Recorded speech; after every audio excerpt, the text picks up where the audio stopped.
So far, we have gone through nerves. We have looked at muscle contraction. So now we're going to kind of begin to put things together. And we're going to look at how your body, central nervous system, peripheral nervous system, work together to cause your body to function in automatic ways, not necessarily consciously controlled. So as we look at our illustration, we can break down our nervous system into the CNS, central nervous system, which is the brain and the spinal cord, and everything else is the peripheral nervous system. And our peripheral nervous system, we've already seen, has the sensory input, ascending fibers, afferent information, and the motor output.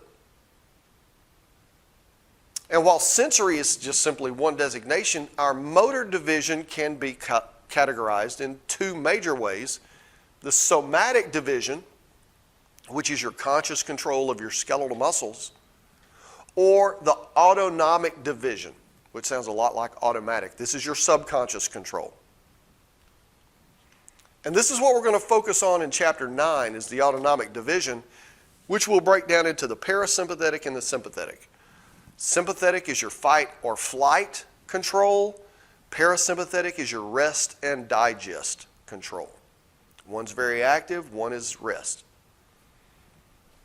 But before we just dive into that, let's look a little bit more closely and review some of our anatomy. And we're going to look at spinal cord as our first example of central nervous system. We know that spinal cord can consist of two categories of matter, the white matter and the gray matter. The white matter is going to be the peripheral part of our spinal cord if we look at it in cross-section. The gray matter is going to be the butterfly shape or the H pattern we see on the inside. The gray matter consists of the cell bodies, some interneurons, a lot of dendrites, whereas the white matter consists of axons. The color distinction is a difference that we've talked about between axons and cell bodies and dendrites. What material will you find around axons that you will not find around cell bodies and dendrites? Myelin. Myelin gives this sort of iridescent white pearlish color. That's why we have the white matter versus the gray matter. Again, this is almost like an X-ray view of a spinal cord, but on the outside, the periphery, this is where you find the white matter, your myelinated axons. And on the inside, this is our gray matter. And we can divide this into the dorsal and the ventral portions. This is a cross-section through our spinal cord. Dorsal is at the surface here. And with our gray matter, we have the dorsal horn and the ventral horn of our gray matter on both the right and the left sides. This is going to be important because our sensory information is coming into the central nervous system through the dorsal horn, whereas our motor output is going to exit the spinal cord from the ventral horn. We find actually the cell bodies of our motor neurons located in the ventral horn of our gray matter. A lot of interneurons are going to be in between and as well extending across this commissure from the right to the left and left to the right.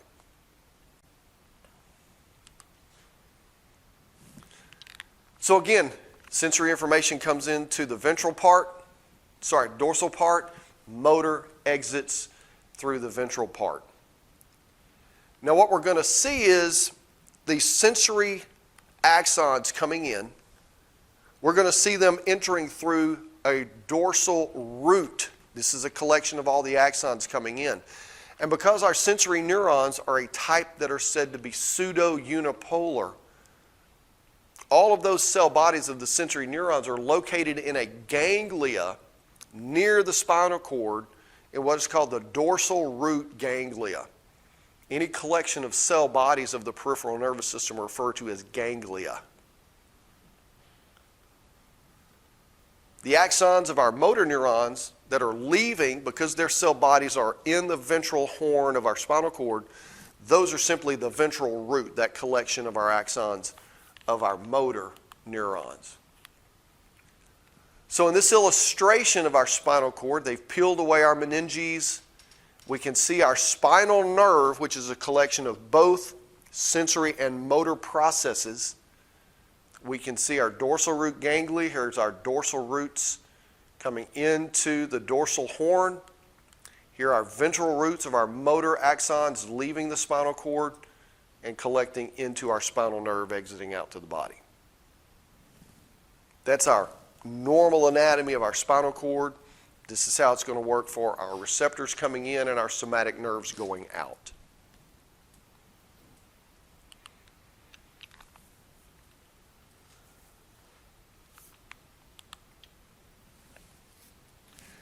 Now what we're going to talk about, since the autonomic nervous system works under subconscious control, we're going to talk about their actions as reflexes. And when we think of reflexes, most of us think of like the knee-jerk reflex that the doctor taps on your patellar tendon with a hammer, stretches your stretch receptors in your muscles, and it causes your leg to jerk. So we're going to compare somatic and autonomic reflexes as a beginning to understanding how the autonomic system works. And so for our skeletal muscles, we're going to see that a somatic reflex involves one motor neuron. Sensory information comes in. It's interconnected and integrated in the spinal cord. And a lot of that's going to be the function of our interneurons. And then we've got that motor neuron that is going to extend to the target to make actions happen. You touch a hot stove. You're going to move your hand even before you know what it was you touched. That's how fast our somatic reflexes occur. So in our illustration, here's our skin. Sensory fiber coming in. There's our pseudo-unipolar cell body in our dorsal root ganglia. Here in yellow, we see our interneuron that directly connects to our motor neuron cell body. And then the axon exit the ventral root and our spinal nerve, and it's going out to a skeletal muscle. That's our somatic reflex. Now, I don't usually burn myself on the iron. I usually burn myself on the pizza or the biscuit pan. You forget that that pizza pan is hot and you grab it. Well, you let go of it almost immediately because it takes only a very split second for you to get third-degree burns.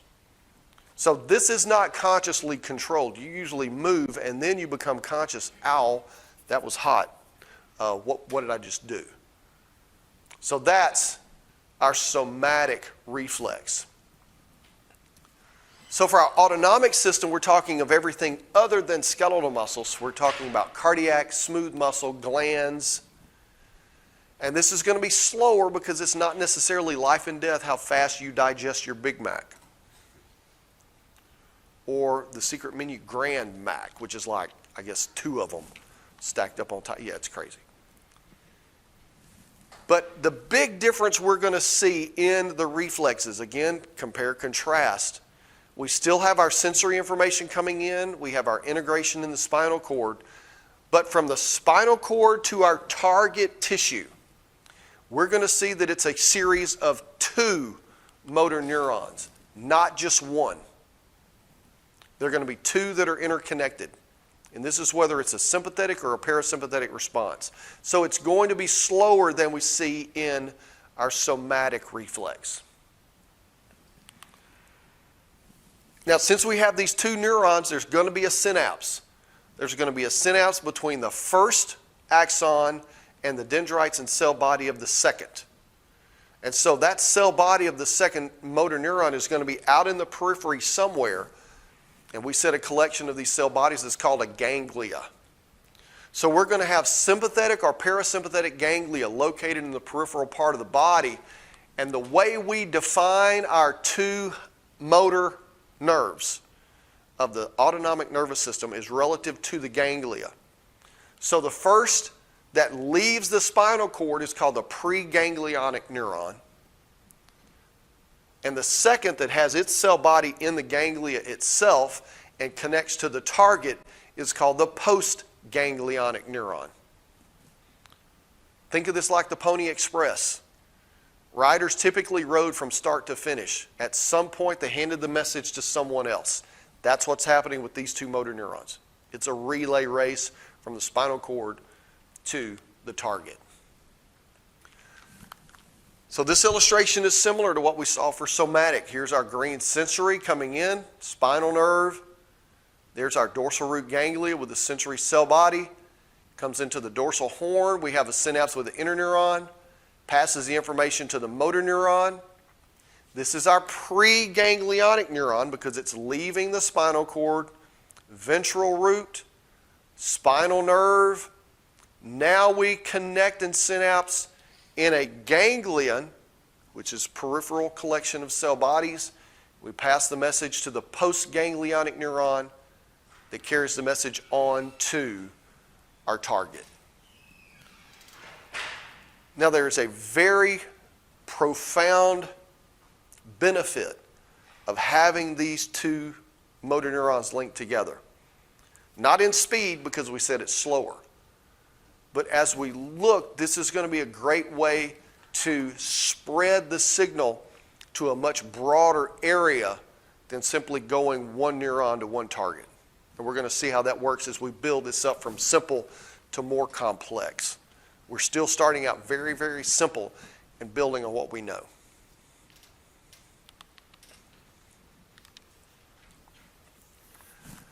So that's a general sense of what an autonomic versus a somatic reflex looks like. Now let's get into the compare-contrast of the sympathetic division versus the parasympathetic division. And we're going to start with the sympathetic, the fight or flight. Again, what we know and are most familiar with because we've all experienced this very consciously. Have you ever been at a red light, sitting and watching traffic, the light turns green, you start to pull out, and somebody runs the red light right in front of you, almost takes off the front of your car? How long does it take your heart rate to speed up? Instantly. That's fight or flight. Getting ready to do something very active. So the first thing we see characteristic of sympathetic is that our preganglionic sympathetic neurons leave the spinal cord between T1 and L2. And so we say the spinal cord exit for sympathetic nervous system is thoracolumbar, in the middle.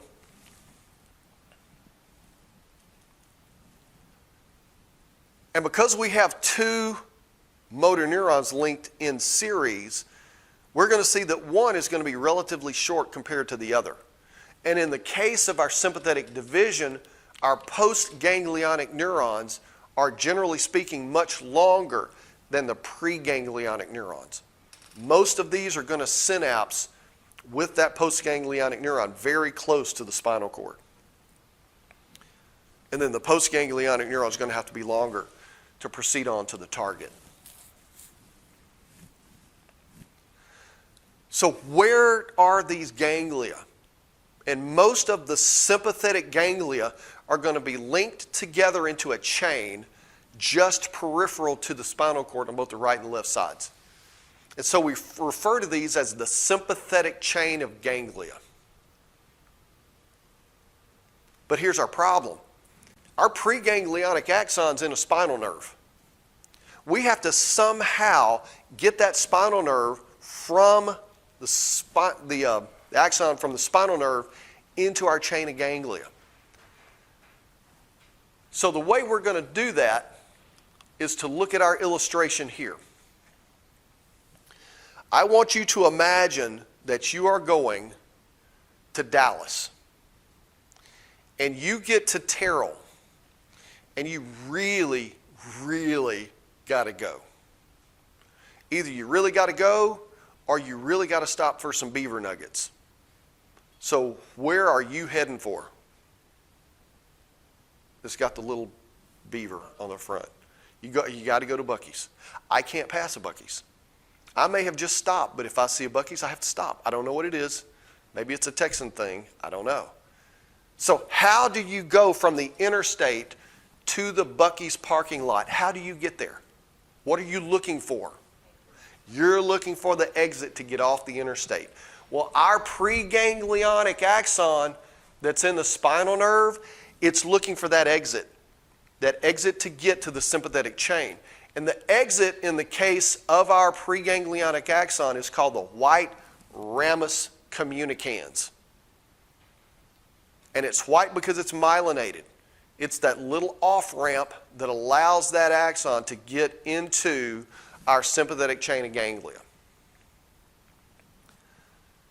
Now, this is where that diversification of information really can come into play, because in our illustration, you see we have a ton of collateral branches from this axon that are going up and down the chain of ganglia, and this one motor neuron, this one preganglionic fiber, actually forms 1, 2, and 3 synapses within the chain itself.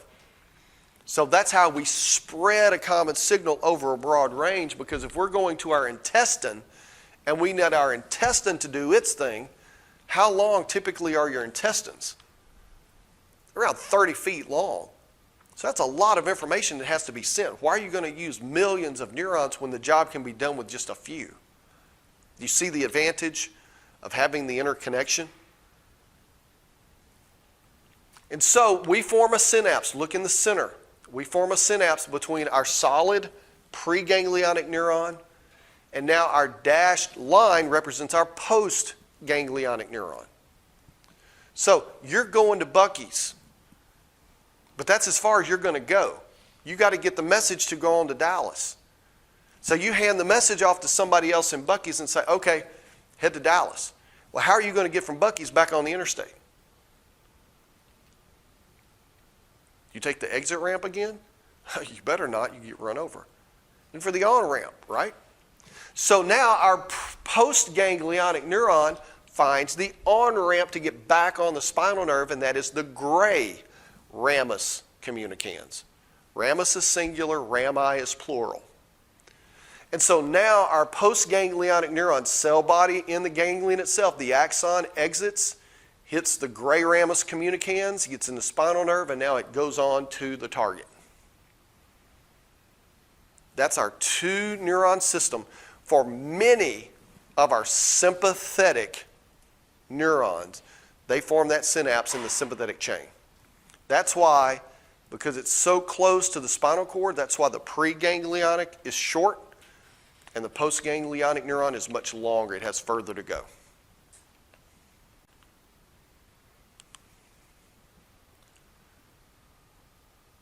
So white ramus, the off-ramp, the gray ramus, the on-ramp to get our message from place to place.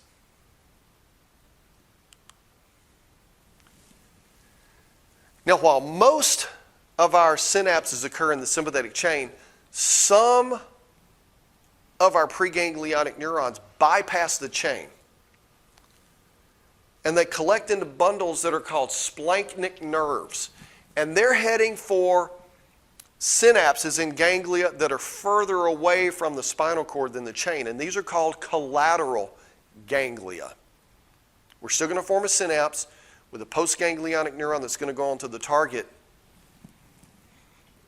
And so the greater splanchnic nerve, which is going to send processes from around T5 to T9, this is going to form synapses with these collateral ganglia, and it's going to service the upper abdomen, liver, stomach, a lot of our gastrointestinal tract, as well as pancreas and adrenal gland.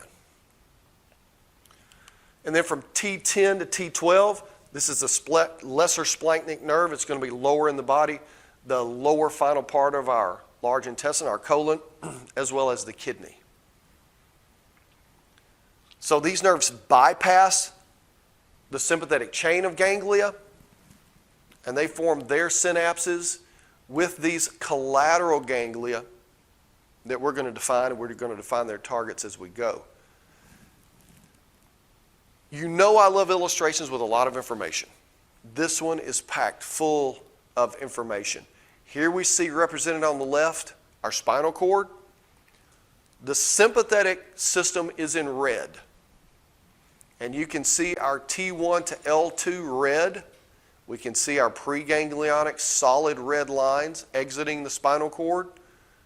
Yellow, this is our sympathetic chain of ganglia. And we can see our greater splanchnic nerve and our lesser splanchnic nerve. Solid lines mean preganglionic neurons. Here are dotted lines at the top of our chain. Those are our postganglionic neurons leaving and heading to their target organs. But now we're going to focus on our collateral ganglia. And our first collateral ganglia is the celiac. Now, have any of you had comparative yet? Comparative anatomy? A and P? So, in our body, our major blood vessels are going to be the celiac, superior mesenteric, and inferior mesenteric. These ganglia are going to be very close to these major blood vessels, and so they're named the same. So if you know the arteries, the arterial system, these are going to be easy because they innervate the same organs that the blood vessels supply with blood. So the celiac ganglia is going to send postganglionic neurons to the stomach, liver, gallbladder, again, pardon me, a lot of our gastrointestinal tract, as well as to our gallbladder and our spleen and kidney. Again, innervating the same parts that the celiac artery supplies with blood.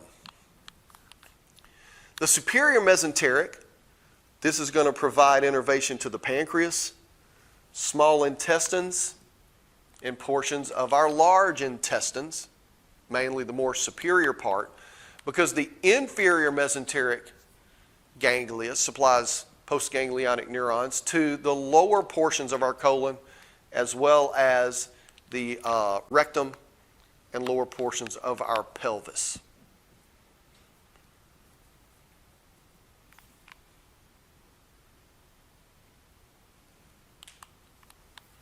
And if we look in the abdomen, here's our diaphragm.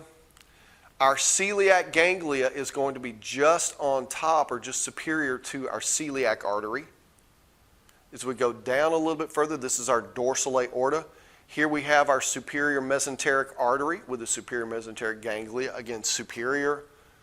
And lower down we have the inferior mesenteric, the most inferior of our arteries coming off of our dorsal aorta. And there's our inferior mesenteric ganglia. What's interesting is you look in the illustration here, you can see on the left our sympathetic chain. You can see the right sympathetic chain just adjacent to the dorsal aorta, and here you can see both as it's exiting down into the pelvic region, our sympathetic chain of ganglia.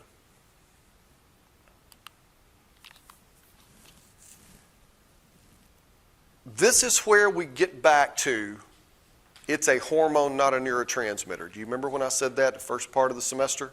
What am I talking about? It's a hormone, not a neurotransmitter. Epinephrine or adrenaline. So we introduce what's referred to as the sympathoadrenal system. Adrenaline is such an essential part of our sympathetic nervous system that even though we're not specifically talking about nerves, neurons, and neurotransmitters, we have to plug this in. This is why I refer to this as 1A.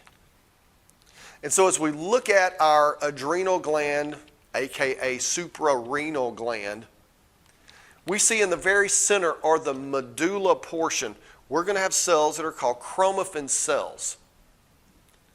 And these chromaffin cells, when stimulated by a preganglionic neuron, they're going to be stimulated to release mostly epinephrine into the bloodstream, and about 85% of the product from a chromaffin cell is epinephrine, but they do make a small portion of norepinephrine.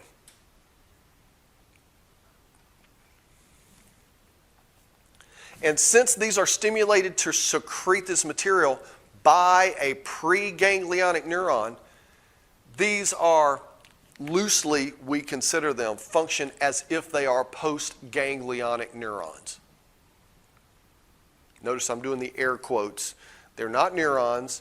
Epinephrine is not a neurotransmitter, but it is a hormone that's going to flood throughout your body through the circulatory system and cause your body to have an instantaneous, massive response.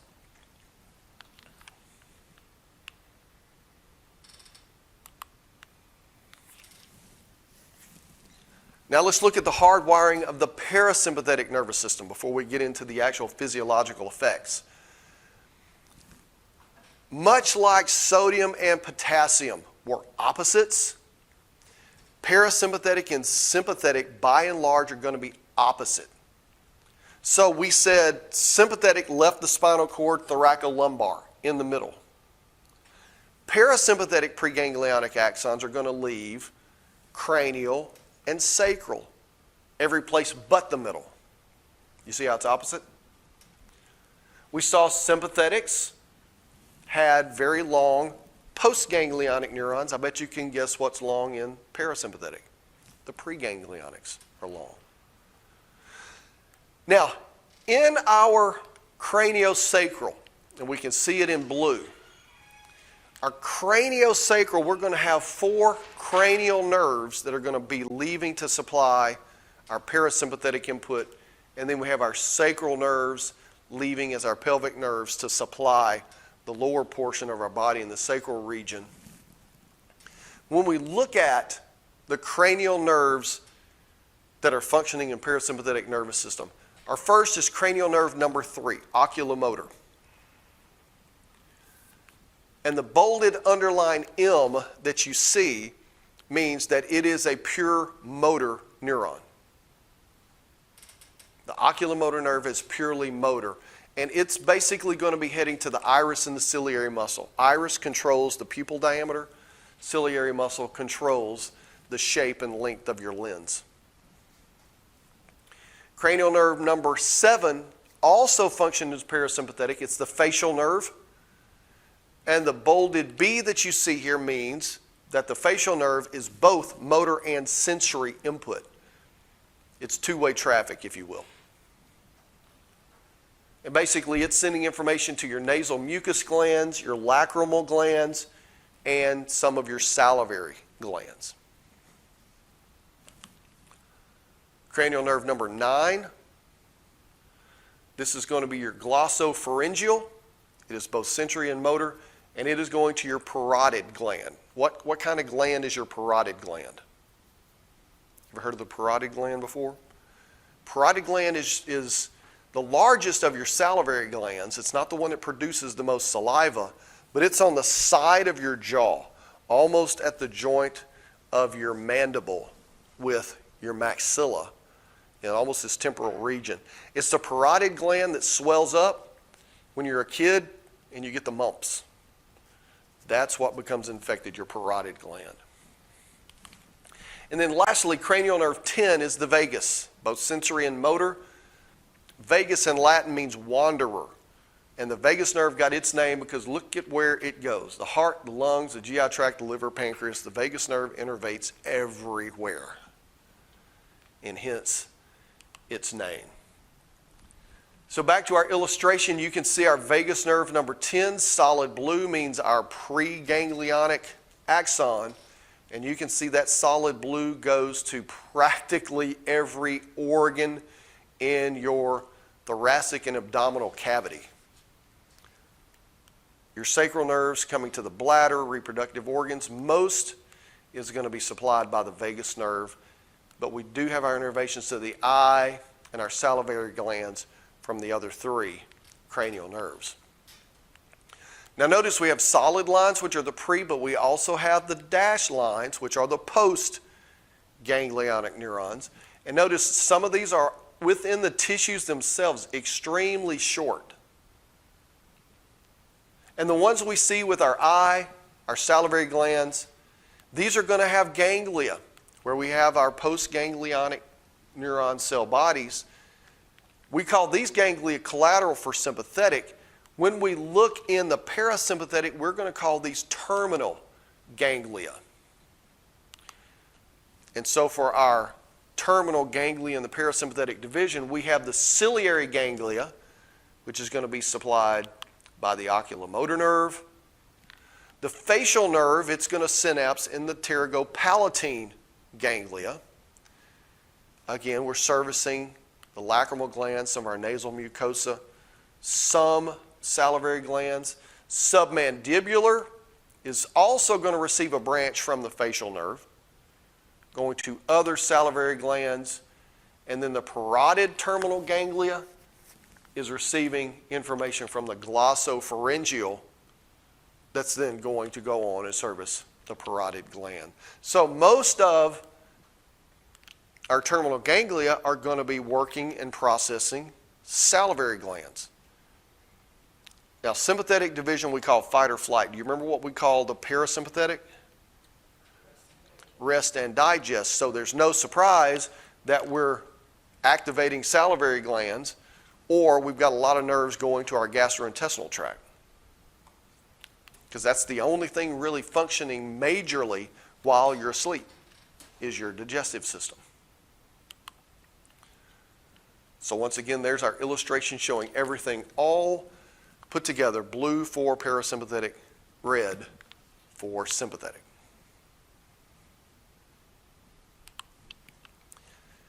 Now, what does this all mean physiologically? Once again, most everything can be opposite. If you learn one of these systems and one of these responses, one set of characteristics, the other is going to be the opposite. So let's look at our targets. The heart. A sympathetic response, what's going to happen to your heart? It's going to go faster. Rate's going to increase and the strength of contraction goes up. What happens when you go to sleep? What happens to your heart rate? Decreases. Just the opposite. Iris of your eye. In a sympathetic response, what is your iris going to do? It's going to open wide. You want as much light coming in so you can see as much as you can.